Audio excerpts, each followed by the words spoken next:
sesión del ciclo Aula Sabia, Planeta Verde, que dedicamos al mundo vegetal desde toda su vertiente. Mi nombre es Héctor Márquez, soy el coordinador de este ciclo, soy periodista y gestor cultural. Y hoy vamos a cubrir, digamos, una deuda que teníamos desde el principio. Una deuda primero conmigo mismo, porque durante muchísimos años me dediqué al mundo de la cultura y del arte. No es que lo haya dejado de hacer, pero en los últimos años, después de una especie de epifanía, decidí que mi labor como divulgador y como trasladador de historias, que en definitiva es lo que somos los periodistas, llevamos cosas que nos enteramos de un lugar a otro, a personas que puedan compartir la misma pasión, una pasión parecida, pues decidí que, de alguna manera, el mundo del arte, tal como yo lo entendía, del arte, la cultura, la creación, la música, el cine, lo que yo había vivido cuando era más joven, pues estaba ya cambiando, se estaba acercando peligrosamente a un mundo de entretenimiento y casi de ornamentación. Es decir, el arte, como a mí siempre me ha parecido que es una de las vías que tenemos los seres humanos para acercarnos a lo mistérico y para cambiar nuestra forma de entender el mundo. Pero algo estaba sucediendo. Entonces pensé, y un poco conectándome con mi propia experiencia de la infancia y con la memoria que no sabía que estaba ahí, que tenía tanta fuerza de la influencia de mi madre cuando nos llevaba al campo de pequeño y nos hacía ver plantas, nos hacía ver flores, nos hacía ver insectos, cosa que me gustaba muchísimo.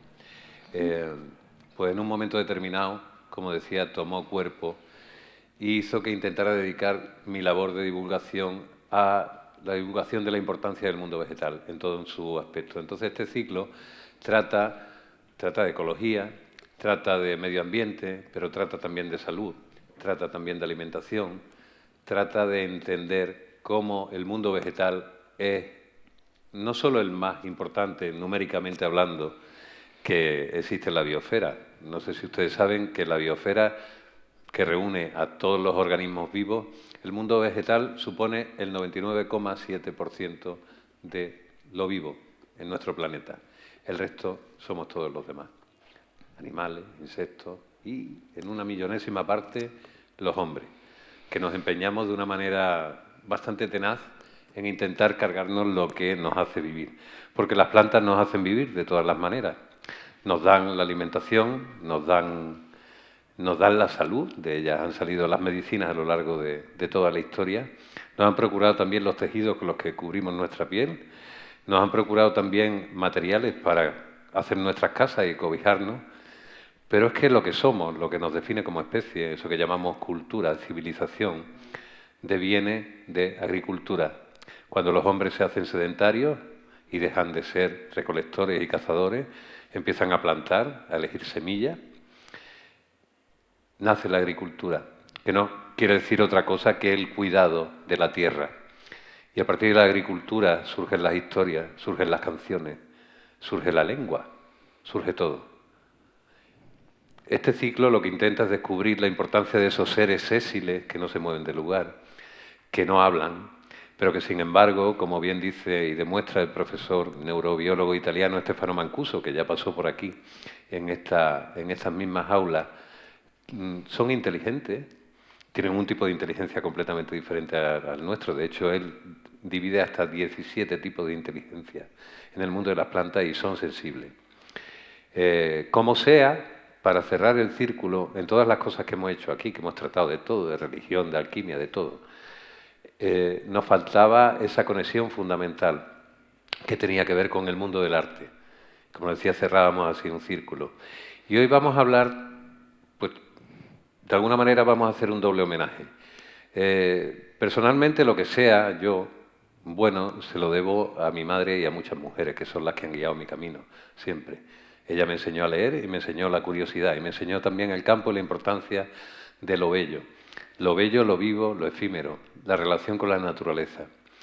Yo tengo en mi casa un cuadro, mi madre no pintaba mucho, pero pintó el cuadro de una flor, de una hortensia, que no sé si es muy bueno, ¿no? Pero a mí me emociona particularmente. Y varios herbarios que ella me enseñaba a hacer. Y miro siempre, cuando paso por cerca del sitio donde vivo ahora, en un lugar donde vivo y donde hace pues 45 años aproximadamente hay un naranjo que ayudé a plantar con ella. Todo eso me emociona a mí y me parece que aquí se cierra ese círculo. Hoy está con nosotros Joana Santamans, que es pintora, diseñadora gráfica, ilustradora, autora de esos libros que han visto ustedes en la entrada, que se llaman Vida, uno dedicado a los animales y otro, que es el que especialmente vamos a tratar hoy, que está dedicado al mundo de las plantas. Es un herbario ilustrado. Y yo quería que hoy viniese Joana para contar su experiencia pintando flores, pero también para contextualizarla dentro de una historia que nos toca a todos mucho y a todas, mucho más de lo que parece. Desde siempre, hombres y mujeres han sido artistas, han pintado, pero no desde siempre la historia ha reconocido a unos y a otros de la misma manera. A lo largo de muchísimos siglos, a las mujeres artistas, pintoras, se les había casi marginado al lugar, puesto que durante unas épocas se les prohibía acceder a los cuerpos desnudos, no podían pintar motivos mitológicos, no podían pintar desnudos, que durante muchísimos años fueron motivos de la pintura occidental. Y entonces se especializaron en pintar flores. Era como lo que se permitía.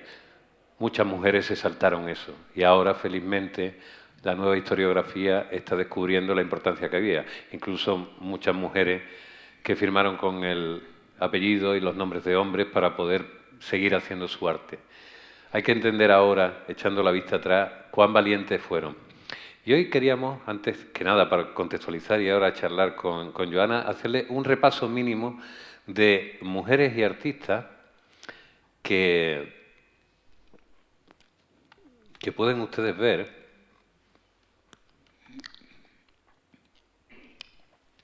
Vamos a seleccionar solo unas pocas porque son cientos de las que tenemos constancia. Seguramente muchas veces eso que ponía autor anónimo no quería más que decir que eso lo había hecho una mujer, tanto en literatura como en pintura.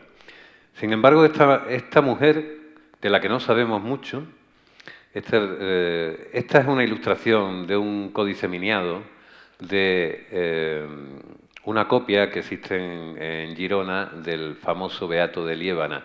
El Beato de Liébana era un libro que escribió, es un beato, un monje, ilustrado que hacía comentarios al Apocalipsis. De eso se hicieron varias copias, eran libros famosos en su tiempo, entonces no había, como ustedes saben, no había imprenta y todo lo que existían eran copias amanuenses, había que escribirlas y pintarlas. Ella fue la primera ilustradora, y seguro que es la primera mujer en España de la que se tiene constancia que haya pintado algo alguna vez. No sabemos si era monja, probablemente, porque firma, en la asignatura final del libro aparece, firma como Ende. Ende era su nombre. En o Ende, no sabemos. Esto está ilustrando el Apocalipsis y ya, ahí como vemos, no sé muy bien si esto es un árbol de la ciencia del bien y del mal o lo que es, pero aquí veis esos motivos florales de los que hablábamos. Estamos hablando del siglo X, finales del 900. Vamos a dar un salto, ya estamos en pleno barroco holandés, pintura flamenca. En esa época, y además es curioso, van a aparecer dos mujeres holandesas, en esa época el bodegón, eso que llamaban bodegones o naturalezas muertas, eran una de las cosas que más éxito tenían. Esta mujer es Clara Peters. Clara Peters es la primera mujer que existió dentro de la colección del Prado. Ahora ya hay algunas más, pero al principio estaba allí con el resto de personas que hacían bodegones holandeses y en el año 2016 se hizo la primera gran retrospectiva que en el Prado, la única que se ha hecho hasta ahora, que yo sepa, que se le ha hecho una mujer. Y se le calificó como la primera mujer que se hacía selfies, porque, aunque aquí no se aprecia muy bien, en casi todos los reflejos ella aprovechaba para pintarse. Hay que entender eso también como una doble manera de... Clara Peter, no obstante, era reconocida, porque era una pintora excepcional. Y de alguna manera la sociedad neerlandesa siempre fue bastante más avanzada que nosotros. Y también tuvo siempre esa relación especial con aquello que les costaba más trabajo conseguir, que eran las flores. Aman las flores y ustedes lo saben si alguna vez han viajado a Holanda, saben lo maravilloso que es pasear por Ámsterdam y por tantísimos lugares y cómo todo el mundo, y nos lo recordaba la coordinadora de la térmica, Yolanda, que también fue florista en su tiempo, que los holandeses siempre tienen dos monedas, una para comprar pan y otra para comprar una flor. Y probablemente como pueblo que sabía la dificultad de tener un espacio de tierra y tener luz, desarrollaron muchísimo más el amor por el cultivo. Aquí vamos a ver a Clara Peters también en lo que probablemente sea un autorretrato. No está claro, pero parece que sí. Esta es una obra suya y aparentemente es ella. Seguimos unos años más. Estamos también en Holanda, pero ya estamos en otra época, y Rachel Roush, que era hija también de un naturalista y botánico, y fue bastante, ya estamos hablando del siglo XVII, siglo XVII, ya rondando con el XVIII, y también fue bastante famosa. Quiero que veáis algunas de las obras para ver, este es un retrato suyo, para que veáis el nivel de calidad de la pincelada que tenía Rachel.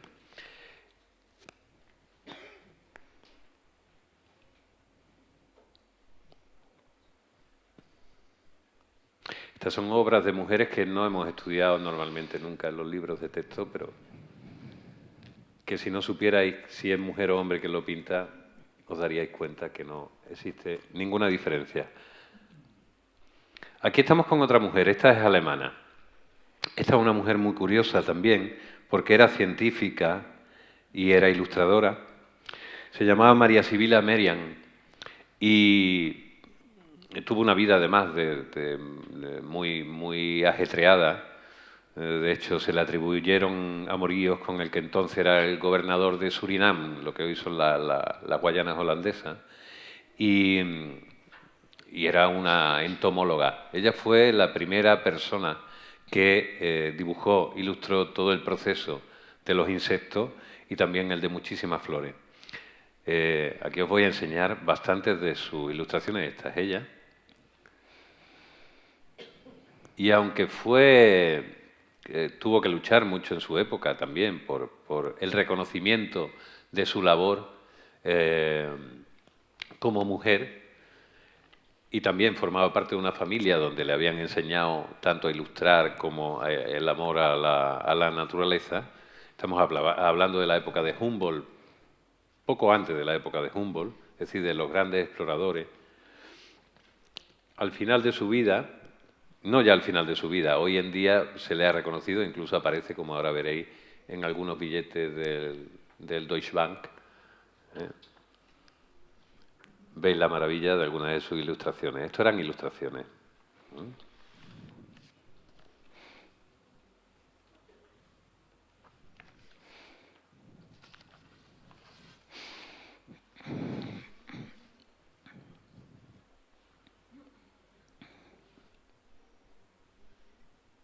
Un tulipán.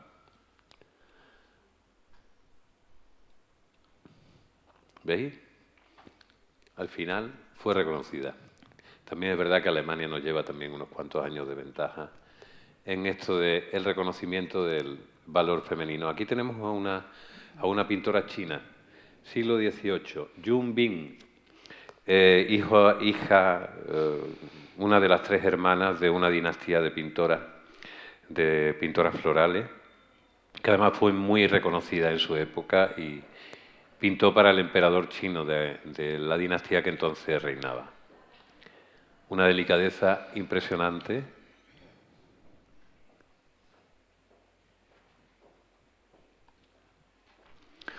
Aquí damos un salto. De nuevo estamos en Europa Y tenemos a Louis Anden, disculparme que hoy no ando muy bien de la memoria, Louis Anden Drolling. Lo importante de este cuadro, de esta pintora, es que nos enseña un poco lo que está sucediendo en esa época. Se llama Copiando flores. Como veis, está utilizando la luz para pintar una flor, que debe estar viendo aquí. Esto era lo que se les permitía. El siglo XIX, este es un cuadro de 1824, época romántica. El siglo XIX es donde esa prohibición de pintar algo que no sean animales a los niños y interiores con flores, para las mujeres estaba mucho más presente. Pero también fue el momento a lo largo del siglo XIX donde se produjo el cambio. Pocos años después tenemos a Mary Ensor. Mary Ensor ya está tomando esa tradición, por un lado, de pintamos flores, pero ya con la soltura de los pintores impresionistas. Ella solía pintar flores acompañadas de algún tipo de pájaro, entendiendo perfectamente que es un binomio, plantas y pájaros, que siempre están unidos. ¿Veis, por ejemplo?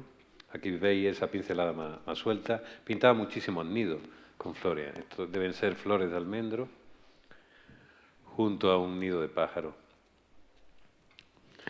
Esto es un cuadro de Manet, por lo tanto un hombre, pero tiene la cosa de que pinta una amiga y colega suya, que se llamaba Eva González, que como veis está pintando flores, como correspondía todavía. Y llegamos al siglo XX. En el siglo XX hay una mujer que toma esa tradición y le da la vuelta. Se llama Georgia O'Keeffe, O'Keeffe, no sé cómo se pronuncia, y sigue pintando flores, pero como ven ustedes, estas flores ya no son cualquier tipo de flor. Es como si de alguna manera la historia en ella, y es uno de los grandes iconos del arte norteamericano contemporáneo, casada con un fotógrafo y galerista que fue quien decidió, que vio sus obras en casa de otra amiga y las expuso sin que ella pretendiese hacerlo nunca, la convirtió en la artista que fue, le ayudó, la convirtió, quiero decir, le apoyó para que ella sacara dentro de sí todo lo que en un principio no pretendía. Era una mujer que estaba en un principio mucho más a gusto con su función de modestia. Pero aquí ya tenemos una visión diferente. Aquí ya vemos una relación entre las flores y la sensualidad y la sexualidad. El primer cuadro, como han visto ustedes, puede ser un primer plano de una vagina femenina. Y en ese sentido es como entender toda una tradición que ha servido a veces de jaula para la rebeldía. Aparte también Georgia O'Keeffe, que sobre todo desarrolla en la primera mitad del siglo, muere a finales del siglo XX, acerca también este color poderoso que anticipa el pop y se convierte en una... Ven aquí, esto podría tener también esa especie de vibración de los cuadros de Van Gogh, ¿no?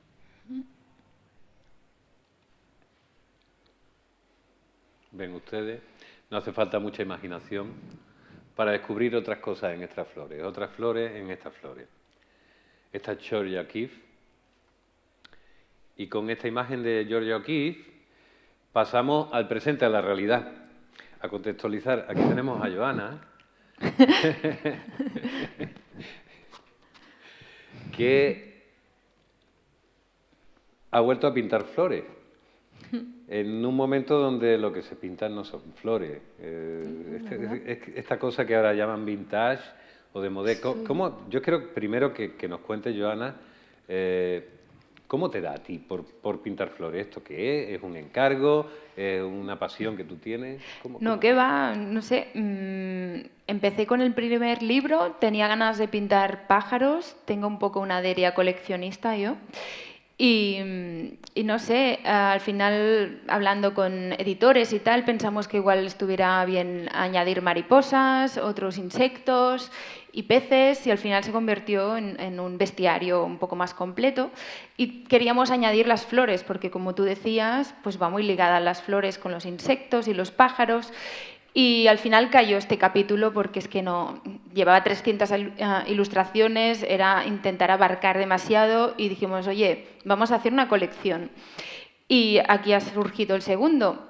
Yo no sé, la verdad es que soy una enamorada de la naturaleza, me encanta observar. Mi historia es un poco como la tuya contabas. Mis padres he tenido la suerte de que me han educado en este sentido muy bien, porque me enseñaban pues, a tener respeto de la naturaleza, a observarla, a tener este interés, ¿no? Mi padre, de hecho, bueno, es granjero, que esto no habla muy bien hacia los animales, pero en realidad era un granjero, un neorrural, ¿no? Y le encantaba estudiar los animales.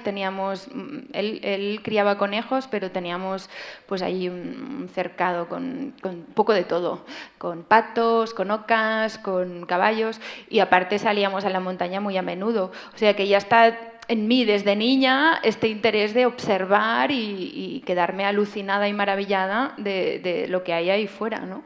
Que en realidad es que hablamos... Siempre me pasa un poco lo mismo, ¿no? Hablamos de la naturaleza y como si estuviera allí fuera, cuando nosotros somos naturaleza, ¿no? Y al final es un poco volver al origen, ¿no? Gaudí decía que en realidad la originalidad viene de... O sea, se consigue volviendo al origen. Y un poco es lo que mi carrera profesional me ha llevado.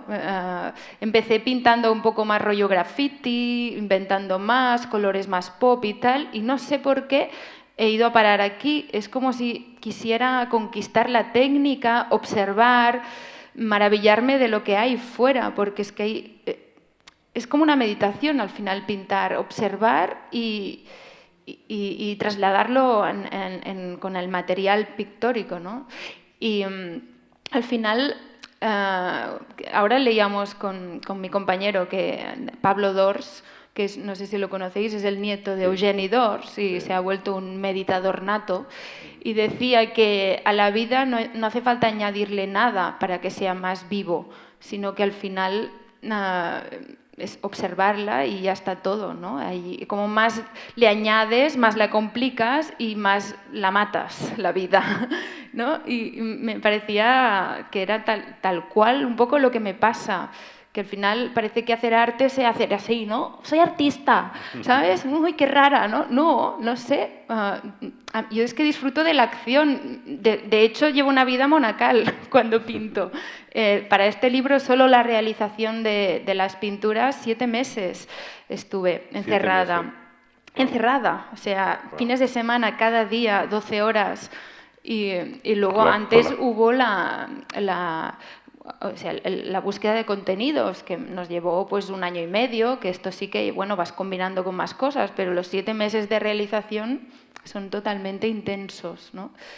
Y bueno, ahí estamos. Este libro lo has hecho, además, acompañada de Quique Ballestero, un botánico además muy reputado, Sí. que es el que le ha dado, digamos, el peso científico, porque tú muchas de estas plantas te gustaban, pero no sabías nada de ellas. No sabía ni que me gustaban muchas. Yo pensaba, iba un poco de conocedora de la naturaleza, pero claro, luego, o sea, con los pájaros y tal, aún me defiendo, pero claro, es que las flores, no sé, yo creo que hemos perdido una cantidad de información, no sé qué ha pasado en los últimos 150 años. Antes creo que todos sabíamos más o menos qué plantas comer, qué no, qué propiedades, qué símbolos. Es una cosa que desde el neolítico o desde los neandertales, que digo neolítico, o sea, sabían mucho más que nosotros. Entonces, no sé qué pasa, que nos olvidamos de esto. Claro, supongo que es normal, ¿no? La vida consumista que llevamos, vas al súper, lo tienes todo ahí empaquetado. Y no tienes por qué preocuparte de que es venenoso y que cura y que no, porque tenemos farmacias, todo esto, ¿no? Está ya más organizada la vida y sintetizado todo, no sé, especializado, ¿no? La gente se especializa. no sabemos tanto. Había, Y Quique, me he olvidado de Quique. Quique. No, Quique es un lujo de compañero, o sea, no sé, yo lo encontré en internet, le mandé un mail y me contestó. Y tuve la suerte de que respondió, le gustó el proyecto, me acompañó ya desde el primer libro en los peces. Yo pensaba que era un experto en mundo bajo el agua, porque es a lo que se dedica actualmente sobre todo, pero el tío es un especialista en botánica, de hecho es lo que ha estudiado. Y cuando le comuniqué que quería hacer este libro, a ver si me sugería a alguien para que me acompañara, me dijo, yo mismo. Y genial, porque no sé, me iba pasando listas, la verdad es que me ha ido genial porque él iba escogiendo temas, o sea, especies que se diferenciaran, que no fuera mucha repetición de lo mismo, que fueran autóctonas, que no fueran invasoras, si es que son invasoras lo decimos. Y yo me iba fijando con el tema más formal, pues mira, demasiadas blancas, demasiadas amarillas, muchas margaritas, ¿no? Y vamos afinando así los contenidos. Y también le pedí que buscara, él ha escrito el texto también, porque quería que fuera un texto muy, muy cortito, muy técnico, pero a la vez popular, que no fuera aburrido, y que nos hablara de la planta, cómo vive, en qué entorno, un poco la definición. Y luego me interesaba mucho recuperar esta cultura popular que hemos perdido de las propiedades medicinales de las plantas. Y ahí, pues él tampoco sabía mucho de esto, le ha tocado estudiar un poco con diccionarios antiguos. Y me parece súper bonito que el libro te pueda explicar un poco qué hacen estas plantas y qué simbolizan. Y yo estoy, de hecho, estudiándolo, porque bueno, es muy básico por un botánico. De hecho, es el primer examen de biología. Para probar biología tienes que saber esto muy claro, pero para la gente de en pie esto, no sé, que conocemos como mucho, 15 plantas, ¿no? Que no es tan básico, es decir, he estado leyendo el libro y un poquito veo, yo creo que otros quizás adolecen de un exceso de información botánica, pero estaba recordando ahora que tú habías dicho también, hay una tradición en Cataluña bastante interesante, que no existe quizás en otros lugares. Por ejemplo, el libro de referencia de plantas medicinales, el famoso Dioscórides, que se llama, lo escribió en catalán, Pío Fontquer, precisamente. De hecho, es el que he utilizado, Quique, para informarse. El que habéis tirado, ¿no? Y hay una cosa que te quería preguntar, porque cuando... no sé qué modelo has utilizado para pintar las plantas, porque aquí te estoy viendo y te veo pintarlas ya, no sé si las ves, las has imaginado, haces fotografías previas, vas al campo... La suerte que tengo yo, que vivimos ahora en el aquí y el ahora, que tienes tanta información en Internet, pues te facilita mucho trabajo. Es que ahora estaba leyendo de un informe que he encontrado ahora viniendo en tren de Madame Colette Martin, una suiza que se instaló en Sóller y se ve que es la primera pintora botánica de España. Y mira, 1953, bueno, ya dice la primera en el momento, la única, vaya, en aquel momento, ¿no? ¿Y qué iba a decir yo con esta mujer? Que ahora me he perdido el hilo. ¿Qué estábamos hablando? No, estamos hablando de la relación que había en Cataluña también con el mundo de las plantas, que parece que de alguna manera no se ha terminado de perder, ¿no? Sí, exacto. Y estábamos hablando del Piofón y ahora... Esta mujer era suiza, por esto. Y se ha perdido todo el material que hizo. ¿No? Ahora ha aparecido un baúl lleno de todas sus láminas que hacía y tal, ¿no? Y... nada, que sí, que creo que es una cosa que hay que recuperar, ¿no? Y entonces ha utilizado sobre todo, como me estaba diciendo, modelos los de referentes, Internet, ahora había perdido el hilo. Sí. Esta mujer, claro, se pasaba igual 24 días... ¿Estoy muy fuerte o qué? Me escucho muy fuerte, ¿eh? ¿No? Bien. No quiero estropear los oídos de nadie. Pues esta mujer, claro, estaba leyendo que 24 días para ilustrar una flor. Claro, yo me estoy ahí poniendo medallas de que estaba 12 horas.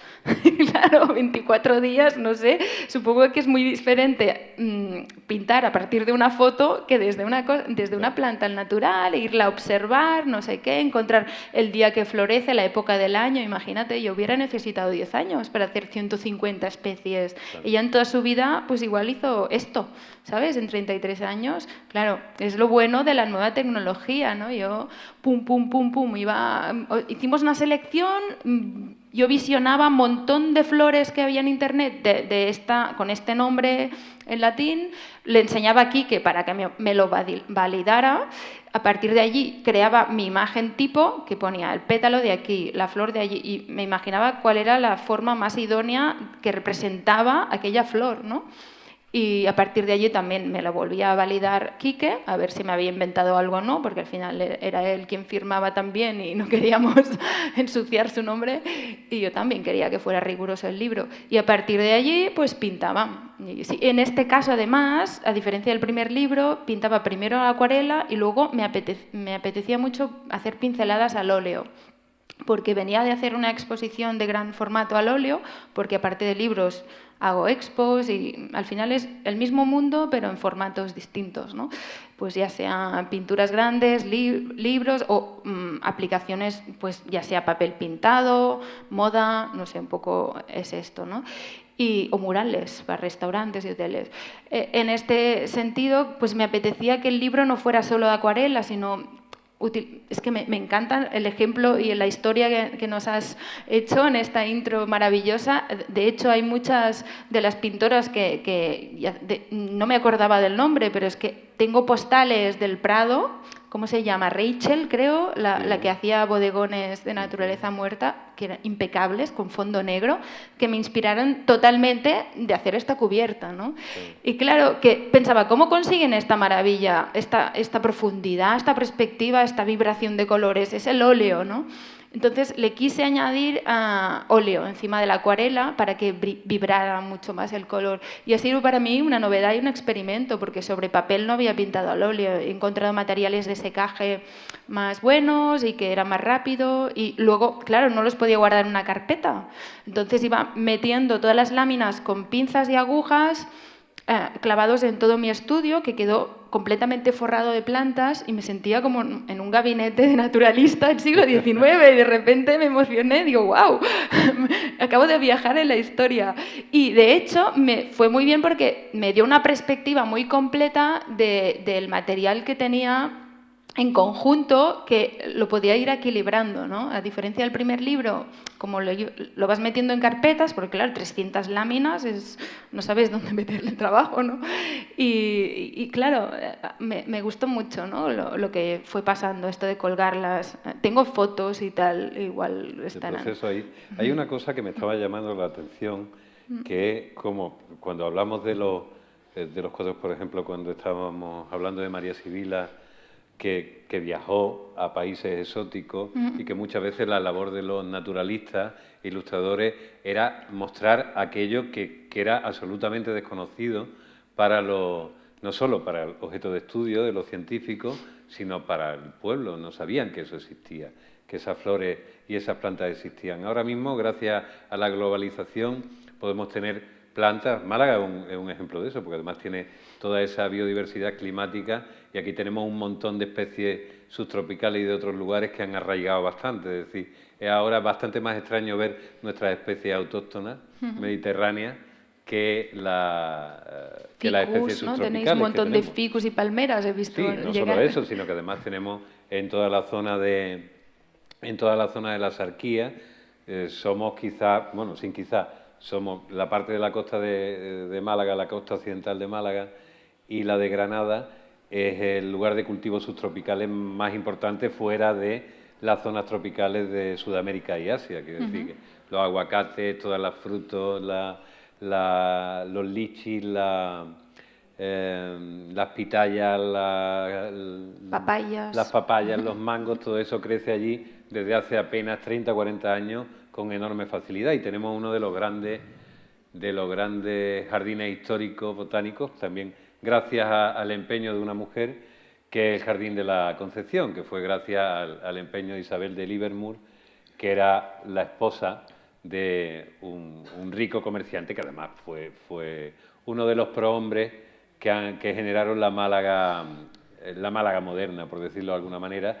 Y ella, mientras su marido hacía los viajes a América y eso, decía que trajera plantas. Y ahora tenemos un jardín botánico maravilloso. Mira. Pero lo que me llama la atención es que tú has elegido plantas que en realidad forman parte de nuestra flora autóctona, que ahora visto, en el año 2020, Es nos parecen exótico. exóticas. Claro, porque están desapareciendo igual. O porque vivimos más en urbes, ¿no? Donde hay jardines y estamos más acostumbrados a estos jardines tropicales y exóticos que nos parecían más bellos que no ir a pisar, pues ir a pasear por el monte, por la pradera, porque al final estas flores, claro, yo les he hecho un zoom a muchas de ellas, Claro. ¿no? Pero la mayoría son muy pequeñas y de hecho es alucinante porque la mitad de los árboles y arbustos y tal aún me defendía, ¿no? Pero las flores, que la mitad no las conocía, o más de la mitad. Y claro, ahora cuando paseamos, que voy muy a menudo a la naturaleza, vivo entre Barcelona y l'Empordà actualmente, pues las encuentro y sé que aquella flor la he pintado. Luego tengo que mirar el nombre, igual no me acuerdo, ¿no? Pero cuando has estado 12 horas con observación detenida, es que te queda grabado en el alma, ¿no? Igual me pasó con un pez, no sé, una vez nadando apareció una saupa y digo, eres una saupa, pero fijo. Sí, sí, sí, esto pasa. Me gusta un poco esta idea de no ir a buscar la belleza en el otro lado del mundo, sino querer lo que tenemos, que igual en España en esto vamos un poco mal, ¿no? Siempre como valoramos más el de fuera que el de aquí, Sí, ¿no? hemos tenido Ha complejo de lo venido, propio. sí, Siempre, ¿no? Ahora viene el americano, el alemán, ¿no? Que ha hecho esto y dices, igual tienes aquí a alguien que lo hace muy bien y es tu vecino, ¿no? Igual que la florecilla esta que estás pisando cada día al lado de la acera, ¿no? Eso me ha gustado también, lo que hablabas antes he querido poner a la China Yunbin, porque precisamente los orientales, los chinos y los japoneses, son maestros en el arte de la observación. Y Mira, aquí está mi estudio, lo que os comentaba. maravilloso. Y aquí Esto es la impresión. cuando parió, se parió el libro. Sí. No, además, no sabéis hay lo una cosa emocionante que es. tiene tu libro que es una calidad de impresión que no se usa, el tipo de papel también. Normalmente, además que sí, que recuerda a los cuadernos Las láminas de dibujo, antiguas, a las láminas ¿no? antiguas. El color también es un poco un blanco roto, ahuesado. Claro, yo también mi formación es de diseñadora gráfica, ¿no? De hecho es lo que estudié. Pensaba que no podría vivir nunca de la pintura y ya ni estudié esto, ¿no? Pensaba. Y mira, al final uno acaba haciendo lo que ha venido a hacer en este mundo, ¿no? Y sí, claro, aquí me busqué un equipo potente, tengo grandes amigas, compañeras de la Universidad de Diseño que se han ocupado de la maquetación y yo detrás, ¿no? Y al final he sido bastante maniática en cómo tenía que salir. Nos hemos inspirado en las láminas antiguas, a nivel tipográfico, el aire que tiene, pero que fuera contemporáneo a la vez, ¿no? Que se viera actual, pero que recordara aquello. No, tienen una transparencia, esto es azafrán, la que hemos visto Sí, antes. Tiene una transparencia especial, ¿no?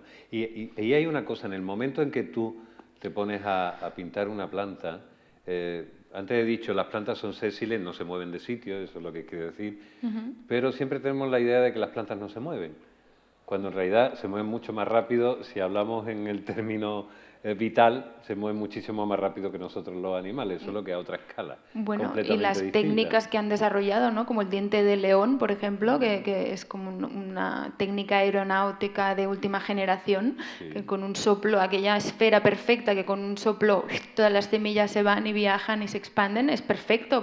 Al final es una planta vulgar. ¿Por qué? Pues porque es la reina de la supervivencia, ¿no? Ahí añado con eso que estás diciendo. De nuevo cito a Stefano Mancuso, que es un gran inspirador aquí, que tiene varios laboratorios de inteligencia vegetal esparcidos a lo largo del mundo.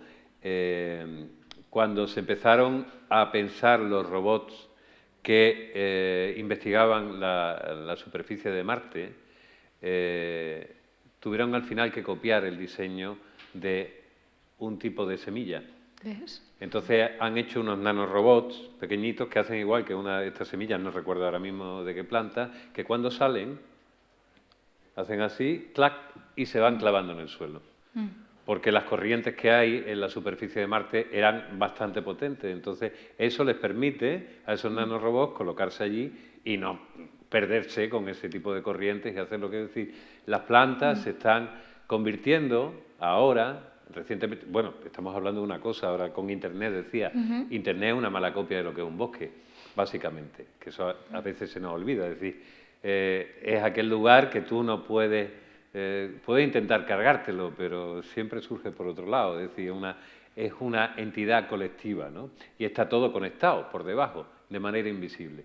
De una manera parecida funciona Internet. Y lo que te estaba diciendo es que me da a mí la sensación que el hecho, ese proceso que ya tiene pintar, que es un poco, antes hablamos, es tu mindfulness, es tu meditación. Tú decías, yo soy una persona activa, muy nerviosa, pero cuando me pongo a pintar, ¡pum!, se acabó. Ahí me centro directamente. Pintar plantas para mí sanador. que además nos hacen gestos que son tan alejadas a nuestra fisiología, a nuestra manera de comunicarnos. Tienes razón. Ya te hablo ahí de esa parte espiritual, porque yo creo que ahí hay una cosa nueva que surge. A mí me da miedo, la verdad, pintar este libro. Pensaba, me voy a aburrir como una ostra, porque de entrada yo soy más animalista, soy más de pintar animales porque tienen ojos, me encanta la mirada, a mí es la puerta del alma, ¿no? Y claro, es más fácil identificarse con un animal. Y pensaba, ostras, tantas flores, cómo llenar todo un capítulo de capítulos y capítulos, todo el libro. Y me ha encantado porque a nivel cromático y pictórico y formal es alucinante. Me he podido explayar mucho más en este sentido, ¿sabes? Y soy nueva en esto, la verdad. No había pintado tantas flores en mi vida y ahora nada. Ahora sigues pintando. ¿Y has metido más flores reales ahora en tu casa, ahora que las pintas, o ya con las que pintas te es suficiente? Salgo más a la natura, yo más que tener flores cultivadas, porque sí que tengo en el jardín, sobre todo en el de fuera, pero sí, me gusta mucho, necesito salir al bosque para encontrar un poco el equilibrio, la paz y un poco encontrar las prioridades de la vida, porque creo que la vida en el asfalto y tanta invención que hemos hecho los humanos te aleja tanto del origen que te puedes volver loco. Yo, que soy nerviosa y muy sensible, soy hipersensible por lo que parece, según ha estudiado mi pareja, pobre hombre, dice que soy paz, según los estudios de psicología de última generación, que es persona altamente sensible. Claro, entonces voy acumulando estrés, inputs, y si no me pongo a pintar o pasear por el bosque, enloquezco, realmente, me enfermo. Me pongo enferma. Y creo que de algún modo u otro a todos nos pasa esto. Igual, claro, los más sensibles somos los catalizadores de lo que la sociedad necesita, de la enfermedad que hay, ¿no? Del cáncer, de que hablan algunos. Tú estuviste viviendo además un tiempo también en Londres, en Nueva York, en San Francisco, porque supongo que profesionalmente allí parece que se abren otras oportunidades, pero al final has vuelto a casa. Sí, a mí es que me interesa también los dos polos, ¿no? Porque creo que en las ciudades hay una diversidad y hay gente muy variada, es mucho más amplio, ¿no? La cultura está mucho más vivo y todo esto a mí me interesa mucho, claro, como artista, ¿no? Y bebo de esto. O sea, me gusta un poco la combinación. Yo no sé si me moriría de aburrimiento, si estuviera 100% en el campo. Igual ahora con la edad me voy tranquilizando y sí que me interesa, pues esto, no necesito tantos inputs, ¿no? Pero de jovencita era como, wow, Londres para mí es mi ciudad favorita. Y luego pensaba, ya que estoy en Londres, ves a Nueva York, ¿no? Y mirar, y entrar en los museos, ver, es como entrar en la cultura contemporánea, ¿no? ¿Dónde estamos? ¿Qué ha pasado? ¿Qué se cuece? Y creo que es interesante, ¿no? Y tú perteneces también a una generación de ilustradoras. Tú has trabajado también con Paula Bonet y no sé si llegaste a estudiar con ella también. No, que va, nos conocimos por las redes, que esto de las redes tiene el punto bueno y el malo, ¿no? El malo es que estás todo el día enganchado y haciendo doble trabajo, más que nada, y que lo conocemos todos. Pero el bueno es que, uno, no necesitas comisario ni representante, Y esto para las mujeres es una catapulta que flipas, ¿no? Porque claro, yo me acuerdo cuando empezaba estaba como soñando siempre que alguien me representara. Era como, pensaba que era la única forma. Mira, claro. Claro, pensaba, bueno, alguien que me lleve aquí al museo bueno, a exponer allí, allá, no sé qué, que hable de mí, que venda mis cuadros, yo solo quiero estar pintando. Es la idea que has estudiado, ¿no? Del artista contemporáneo. Y al final, pum, aparece Facebook, todos seguidores que se interesan por mi material, lo que estoy haciendo, luego Instagram, ¿no? Que lo peta y ya está, voy sola por el mundo. Y con Paula Bonet pues fue lo mismo, pues hablando, ¡ay, me gusta lo que haces! A mí también, ¿hacemos algo? Sí, pum. Y fue un momento de nuestras vidas que hicimos expos y cursos, talleres y conexiones, ¿no? Sí. Oye, y dentro del grupo de colegas, de pintores, ilustradores, diseñadores gráficos, cuando ya te pusiste a pintar plantas, ¿no dijeron? Sí, bueno, ¿Cómo te da por ahí? De hecho, ¿Esto qué le va a interesar? un profesor mío le sorprendió mucho, un profesor de la escuela de EINA, no sé si lo conocéis, una universidad que es bastante conocida en Barcelona, que también es diseño y arte, y es como muy conceptual, muy teórica, ¿no? y humanista a la vez, pero claro, te enseñan el arte contemporáneo, que el proceso de las vanguardas, ¿no? y tal. Y de hecho yo él estaba dando clases y yo cuando puedo pues voy a clases sueltas, ¿no? Porque necesito info. Y cuando le conté que pintaba y tal, me dijo, wow, me gusta, pero ¿cómo es? ¿Tú has ido a EINA y estás pintando esto tan clásico? Pero si el arte formal, figurativo, se ha muerto ya, ¿cómo es que tú estás pintando esto? Ven a la clase y explícanoslo a mis alumnos y tal. Y yo, hola, me llamo Joana y pinto arte figurativo. No sé, pues yo creo que va a volver esto. A mí me apetece y soy de aquí, ¿no? O sea, supongo que a alguien más le pasará. Yo creo que se está perdiendo mucho. Tú estabas hablando también en un tema de técnica, cuando estabas hablando precisamente de Rachel Reis, decía, joder, hostia, esta técnica de pincelada para conseguir esta transparencia, este volumen, esta sensualidad, esto se está perdiendo en el mundo del arte contemporáneo, del arte conceptual. Directamente hubo un tiempo donde no hacía ni falta ni pintar. Totalmente. Y de hecho era visto como con un poco de... ¿Tú que eres pintor? Que estás copiando, ¿no? Copiando, parece que copiar es... Pues que bueno, yo observo, ¿sabes? Y me maravillo. Y luego es que aunque no quieras, dejas tu huella, porque todos vemos el mundo desde nuestro filtro personal. Entonces, yo intento no reprimirlo, este filtro. O sea, sí que es verdad que cuando estaba haciendo este libro quería que fuera riguroso en cuanto que puedes reconocer a la planta y fijarme y maravillarme de lo que ha esculpido la naturaleza, pero a la vez, si me apetecía darle pinceladas más sueltas o exagerar un color o la forma de una hoja, pues me lo permitía, porque al final es un libro para mí de arte, no científico. Me he acercado yo al mundo de la ciencia desde mi visión de pintora y quería que se notara, ¿no? Y que se reflejara. Ahí te quería preguntar precisamente, antes te he revelado, para que vean ustedes de lo absurdo que es este mundo que tenemos. Yo me he dedicado durante muchos años a ser crítico de arte y soy daltónico, que una larga tradición de daltónicos, como saben ustedes, las mujeres transmiten el gen normalmente, hay algunas pocas mujeres daltónicas, pero es una excepción, y los hombres lo sufrimos. No debo ser el más grave de toda mi familia, pero vamos, somos de los que se han reído. Yo dejé de pintar, que pintaba muy bien de pequeño, porque no soportaba el cachondeo de este que coló y tal, y a mí empezaba a... Tú hacías arte abstracto sin querer, ¿no? Pero nunca se ha dado cuenta nadie, absolutamente. No, tiene mucho que ver con que la mayor parte del tiempo que yo estaba ejerciendo de crítico, el arte era conceptual, con lo cual tampoco hacía falta mucho tener la capacidad de la sutileza cromática entre estos sienas y estos ocres, que a mí me hubiesen costado bastante más trabajo. Pero sí me da la sensación de que algo se ha ido perdiendo en todo ese tiempo, para ganar otras cosas que también eran necesarias, y que el arte... Pero esta vuelta, también, y hablando del tema de las flores,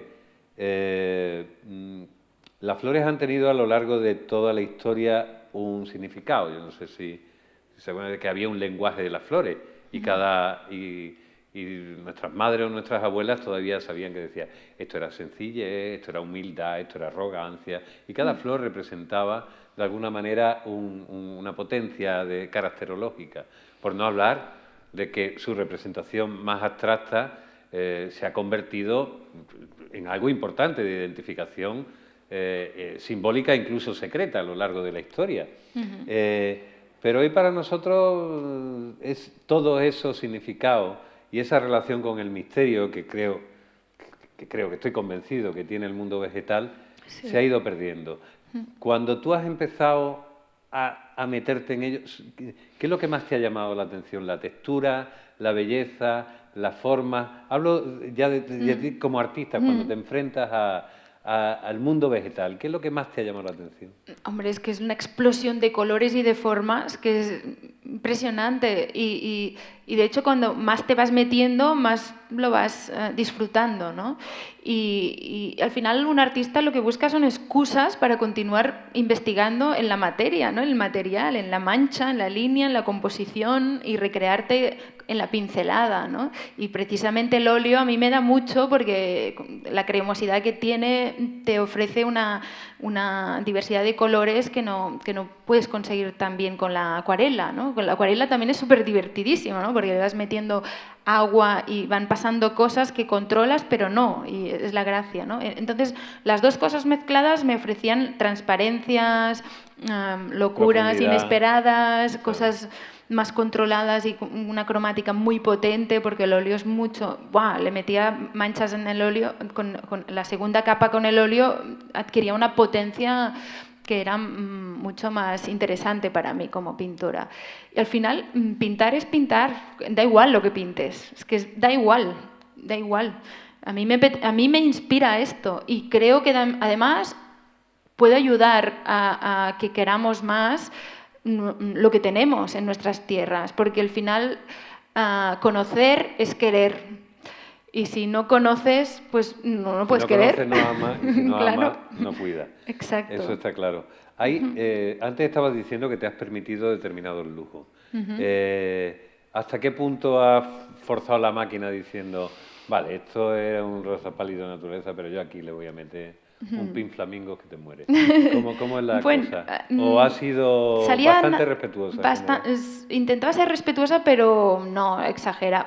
A ver, Quique, cada vez que le mandaba por WhatsApp cuando la recolectaba, ¿no? He hecho esta, te la mando, esta. Me decía, bueno, aquí veo que te has permitido el lujo de pintora, ¿no? Digo, la reconozco, pero te has pasado de violeta, o te has pasado... Pero él también le parecía ok, ¿sabes? Entonces todos contentos. Era un poco un acuerdo, ¿no? Yo mandaba en este caso, porque al final era iniciativa mía, pero claro, si él me decía que no la reconocía, pues no me gustaba, ¿no? O sea que sí que... Aparte de que hay que recordar también una cosa, que hacer eso, aunque sea una licencia de artista, aparentemente, no es ni más ni menos que seguir las propias estrategias que tienen las plantas y en concreto las flores. Yo esto lo recuerdo mucho.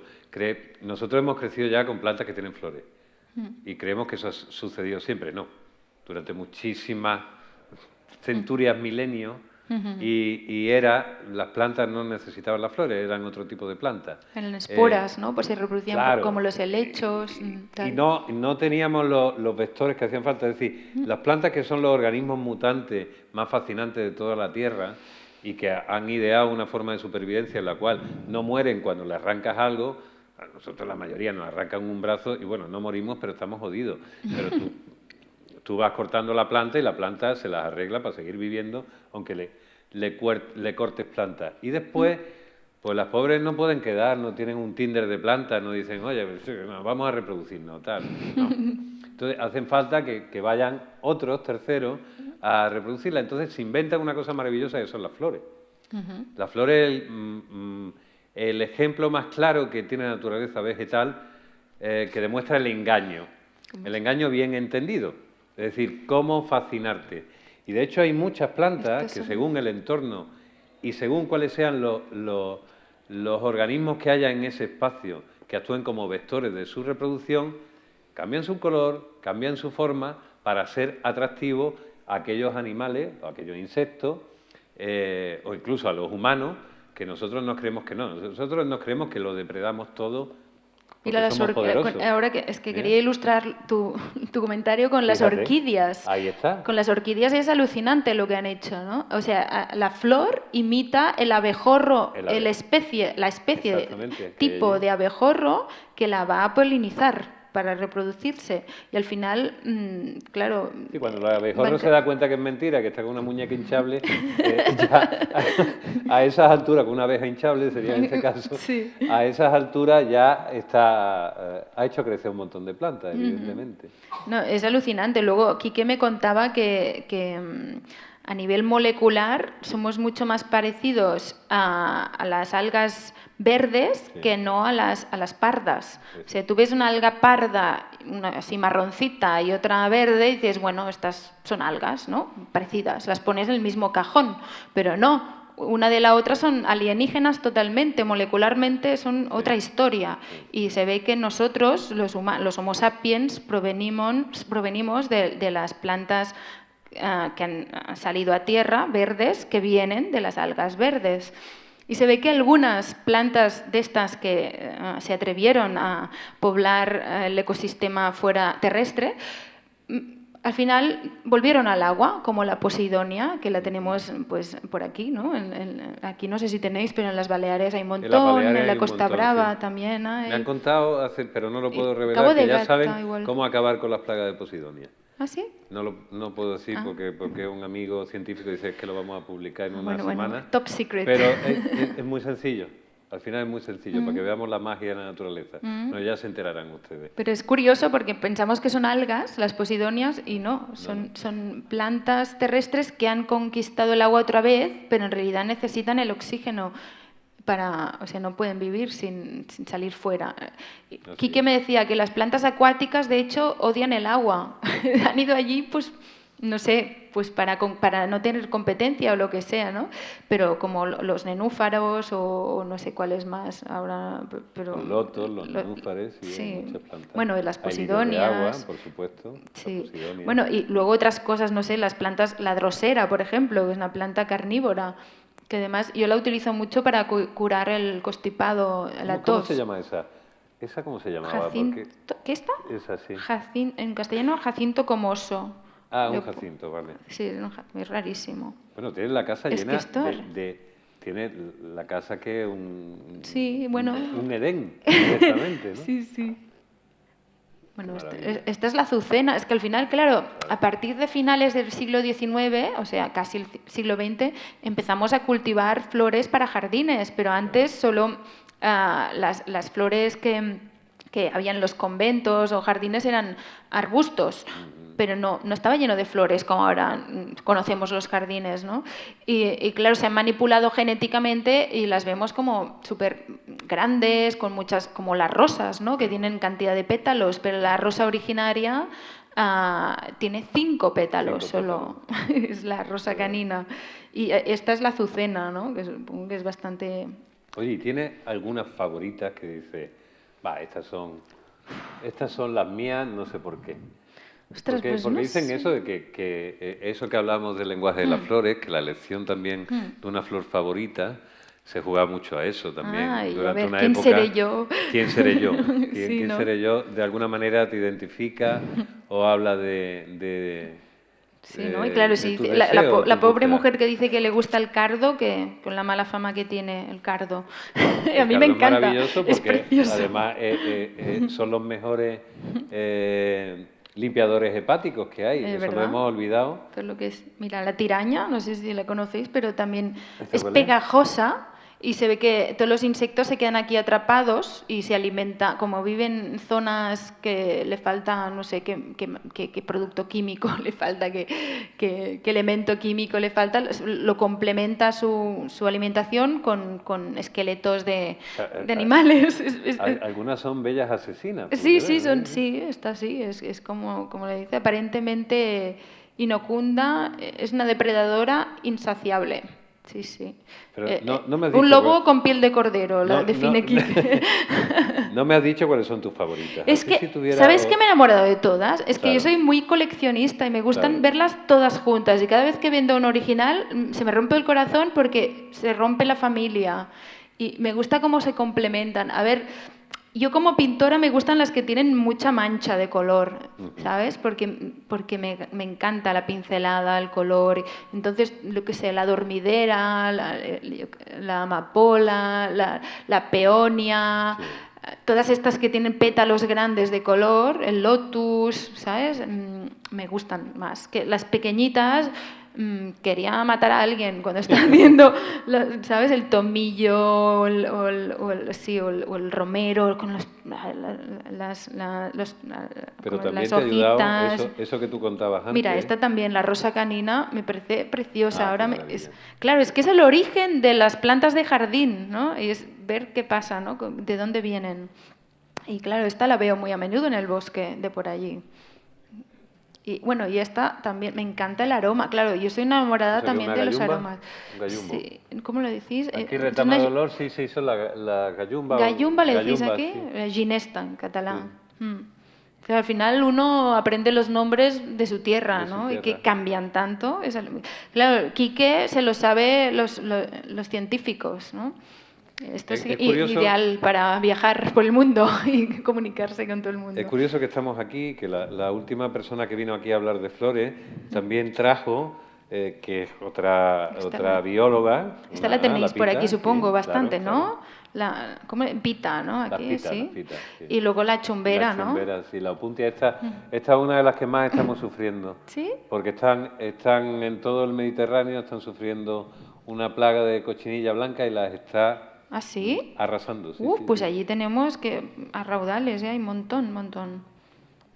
Bueno, Pues te luego decía que hace unos la margarita, unos esta meses nos pequeñita. visitó aquí Ainarice, que es una de las grandes divulgadoras también de mallorquina del mundo vegetal, para presentar también el libro que había escrito, el libro de las plantas olvidadas, Mira. y que es todo un canto precisamente a estas plantas que, como decía, ha elegido las que estaban más cerca de nosotros.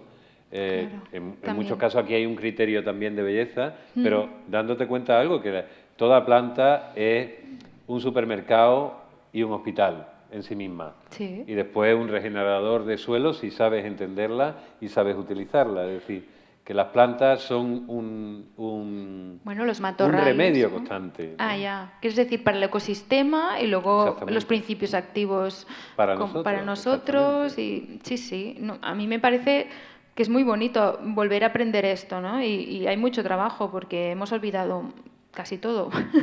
Quería también contarles aquí al público, por si está interesado, que mañana tú darás un taller en la mañana del sábado de 10 a 2, donde, bueno, pues pondrá todo su conocimiento, traerá también los materiales, o sea, no hace falta que ustedes se traigan nada si están interesados en aprender a hacer su propio herbario. Así que si les interesa el arte y están decididos a perder la vergüenza durante 4 horas, aquí no tienen mejor Sí, ¿eh? maestra que Joana. Estáis todos invitados, no hace falta que dominéis el tema. Y pueden venir también sus hijos y así les dan una paliza delante, demostrando que saben pintar mejor que ustedes. Bueno, los niños lo que tienen es que se sueltan mucho. Yo antes estaba recordándote que tú eres más joven que yo, evidentemente, pero que en mi generación, digo, eso lo diré si veo a gente que son de mi generación y veo a gente que son de mi generación. Supongo que aquí hay algunos que si digo el álbum de estampas Vida y Color, ¿sabe a lo que me estoy refiriendo? ¿No hay nadie? Sí, ¿no? Hay por lo menos. Es que estábamos antes viendo, decir, ese momento de la infancia donde realmente te acercabas a esta manera, porque era un álbum de estampas muy bien ilustrado. Después había otros que no valían un duro y que era todo un canto a la naturaleza y que fue de toda una generación en los primeros años 60 y que hacíamos verdaderas colas para intentar completar nuestras estampas, me acuerdo yo, en Puerta del Mar, donde había unos tipos que vendían estampas raras como si fuera droga. Si ¿tú cuál quieres? ¿Tienes la 4? La 4 vale lo que valiera. Los reales aquellos de agujero. Hostia, me está dando un ataque viejuno ahora mismo, impresionante. No, pero quería sobre todo recordarlo por esa especie de pasión por la infancia y por la forma y por los colores y por los seres que están fuera de nosotros, que a medida que ha ido avanzando los años, esta generación, lo hemos ido perdiendo por el camino. Y creo que algo hemos perdido, pero a mí me da muchísima alegría cuando veo que... Especímenes como yo, ¿no? Que vuelven a pintar. No, porque somos más de los que creemos. Cuando yo empecé a organizar este ciclo me pensaba que íbamos a estar 3 gatos chalaos, que plantábamos lechuga en nuestro jardín y nada más lejos de la realidad. Pues sí, es verdad que como todo es un mundo disperso y que la gente que tiene naturaleza a lo mejor ya no necesita nada más, no necesita meterse aquí en una sala un viernes para escuchar hablar, sino que ya tiene a sus jardines, a su naturaleza alrededor. Pero por lo menos aquí compartimos un amor y una pasión común. Mira, como yo normalmente me caracterizo porque me vengan diciendo, oye, Laura, creo que hoy vamos a ser buenas personas, porque además después de esto tiene que venir otra actividad. Y os invito también a que preguntéis, a que opinéis, a que digáis algo a Joana y que no parezca aquí que estamos... Porque esto ya lo hemos normalizado, pero 2 personas hablando entre ellas, con gente mirándole, una cosa muy rara. ¿Verdad? Ahí hay una pregunta. Mira, yo he llegado más tarde y tenía 2 preguntas. Una es cuando abordas el libro, ¿trabajas todas las ilustraciones a la vez o empiezas con una, sigues con otra y luego terminas? Sí. Y otra pregunta era, por ejemplo, cuando haces para algún estampado o de pared o algo así, ¿abordas igual que, por ejemplo, que como enfocas el libro o las ilustraciones de un estampado de flores o mural, un papel de pared? Vale, no. A ver, normalmente lo que hago es primero pensar todo el contenido y tener muy claro qué es lo que va a salir en el libro. A partir de allí busco siempre referentes, varios referentes de cada flor. Y luego me hago una imagen tipos. Y a partir de esta imagen ya ilustro primero una, luego otra, luego otro, así. Y luego con todo este material que tengo pues 300 láminas del primer libro y 250 del segundo, pues lo rentabilizo, digamos, porque al final es que es un montón de información que... Imagínate la diferencia de ver esta página o esta, ¿no? A partir del mismo contenido puedes crear una vibración totalmente distinta. Entonces, cuando hago un estampado, ya sea de pared como de ropa, pues es jugar con fragmentos de imágenes que tengo o combinaciones que, pum, de repente... Pero claro, si quiero empezar de cero, pues sería el mismo proceso, también pensar. Normalmente es crear contenido y luego mezclarlo y ver cómo funciona, sí. Hay distintas formas de trabajar, ¿no? Pero el mío más bien es así. ¿Y lo de abordarlo todo a la vez o por separado? ¿Alguna vez en el no, proceso? Si tú abres una y hasta que no termines... Normalmente hago así por orden. Lo que pasa que depende, porque por ejemplo con el secado del óleo sí que, o la acuarela, a veces soy impaciente y he metido mucha agua y digo, uff, ¿ahora qué hago? Pues cambio de lámina, ¿sabes? Y luego continúo. Y a veces, pues sí que es verdad que a veces he tenido 2 o 3 cuadros a la vez, pero bueno, normalmente sí que yo soy bastante focal, entonces cuando hago una cosa estoy allí. Si es verdad que están muy conectadas, misma paleta de colores y tal, puedo combinar, pero soy bastante ordenada yo. De nada, gracias por preguntar. ¿Alguna pregunta más? ¿Cómo decides cuándo metes el óleo o guas blanco y cuándo metes la Picasso en color para sacar los brillos? ¿Tienes alguna regla o lo que te pida el dibujante? Y yo, la verdad es que soy completamente autodidacta en cuanto a técnica. Sí que hice una formación después de diseño gráfico, hice una formación de ilustración creativa, donde al final abordábamos proyectos y no nos enseñaban la técnica. Entonces, como soy bastante meticulosa y obstinada, pues voy haciendo prueba-error hasta que lo que a mí me sale mejor. También miro muchos vídeos, tutoriales y tal, y ves cómo lo hace la gente. Y en mi caso, pues voy haciendo lo que me funciona mejor. Claro, si mezclo acuarela y óleo, es verdad que primero tengo que poner la acuarela y luego el óleo, porque la acuarela encima del óleo no funciona, ¿no? Y luego... sí que he descubierto, por ejemplo, que para el blanco en la acuarela me funciona mejor el wash blanco, como tú has dicho.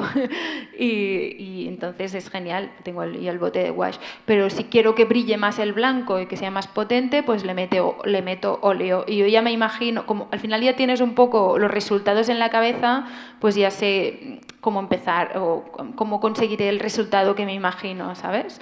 Más o menos, y digo, esto lo espero, ya marco estos colores y luego con, yo qué sé, estos rosáceos sé que me va a funcionar mejor con el óleo, ¿no? Y voy un poco así.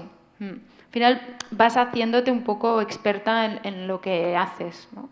Y sí, no sé, mi chico me dice, ostras, has evolucionado mucho, y yo no me doy cuenta, ¿no? Con la técnica y tal, él mira al principio, y al final uno no es consciente hasta que no lo ves con perspectiva, ¿no?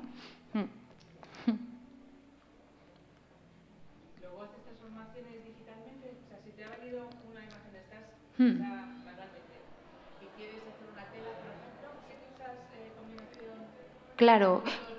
Sí, claro. A ver, lo bueno es que como soy diseñadora gráfica, bueno, aunque ahora ya estoy bastante out del tema, pero claro, al final estoy muy acostumbrada pues a digitalizar, retocar y sacarle aún más provecho a nivel digital, ¿no? Para la función que va a tener, para que brillen los colores en un papel, para que funcione, haga contraste, igual varía un poco el color una vez para que tenga un equilibrio, ¿no? A nivel global, las páginas, ¿no?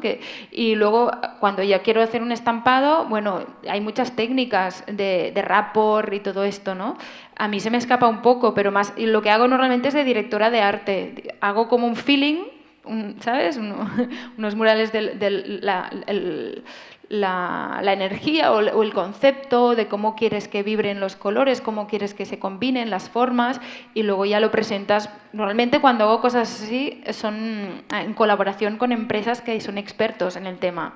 Entonces, por ejemplo, ahora voy a hacer toda una colección con Cordoné, no sé si conocéis, es una empresa de papel pintado que hace cosas súper chulas y colaboraciones con distintos artistas, y allí será mi mundo.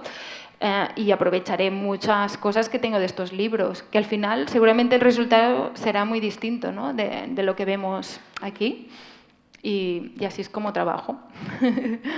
¿Y has hecho ya diseñado ropa con fondo floral? Ahora estoy en ello, es que claro, justo he sacado el libro, entonces me va viniendo... La próxima camisa quiero que sea tuya, vamos. Voy a trabajar con una empresa que trabaja solo moda femenina, lo siento, de momento, pero bueno, vendrán otras. A mí no me importa, yo me he puesto falda muchas veces. Sí, es verdad, pues, depende del patrón, igual no importa, ¿no? Y luego también hice zapatos para la marca Wonders. Al final convertí unas bailarinas de mujer en una sardina, ¿no? Con serigrafía, es que tienen la forma ya, ¿no? De pez un poco. Y seguir jugando, ¿no? También, al final, con productos de diseño, que también me gusta. Y al final es tocar muchas teclas, ¿no? También hago copias digitales y tengo distintos puntos de venta en España. Y entre esto, los murales, la pintura, los libros, las colaboraciones, voy un poco loca, pero bueno, cuando me centro a pintar, me olvido de todo y estoy allí, ¿no? Que es lo guay de la pintura. ¿Pero eres tu propia manager o Sí. tienes...? No. Yo. Bueno, yo, mi Instagram, y luego lo que tengo es un ayudante ahora que me lleva a los puntos de venta y, claro, todo lo que son los stocks, el control de stock, facturación, todo esto, intento que... Y luego también, a ver, mi marido, que es mi ayudante a veces, pobre, en realidad él es abogado y me lleva todo el tema financiero y también me lleva todo el tema de facturación, derechos de autor, no sé qué, y todo esto. O sea, la verdad es que estoy muy bien rodeada. Al final la vida te ofrece lo que necesitas, ¿no? Es que... Pues es curioso porque estábamos hablando de toda esa época donde las mujeres tenían que enfrentarse y en la mayoría de las ocasiones perder la batalla ante un heteropatriarcado que les impedía sacar su brillo, y ahora mismo pues gusta ver que estamos ahí algunos chicos detrás intentando hacer justo lo contrario. Eso es que algo hemos aprendido en el camino o intentamos hacerlo. Así que, ¿hay más preguntas? Pues si no tenéis más preguntas, yo os invito también a que allí tenemos el stand de luces con la magnífica Andrea, que han traído ejemplares de los 2 libros, si a alguno os ha gustado. Ella os puede firmar y además se ha traído unos maravillosos sellos que ella misma ha diseñado para si os interesa el libro, que yo os aseguro, que yo tengo ese libro, es absolutamente magnífico y os permite viajar a través de las páginas, por no hablar de la maravilla artística que tiene. Y si estáis interesados en ir al taller de mañana, solo me lo tenéis que decir y hacemos un apaño. Así que os doy las gracias por haber asistido, os animo a que sigáis disfrutando de la noche del Red Friday en la térmica y os pido un fuerte y caluroso aplauso para Joana Santana. Gracias a vosotros.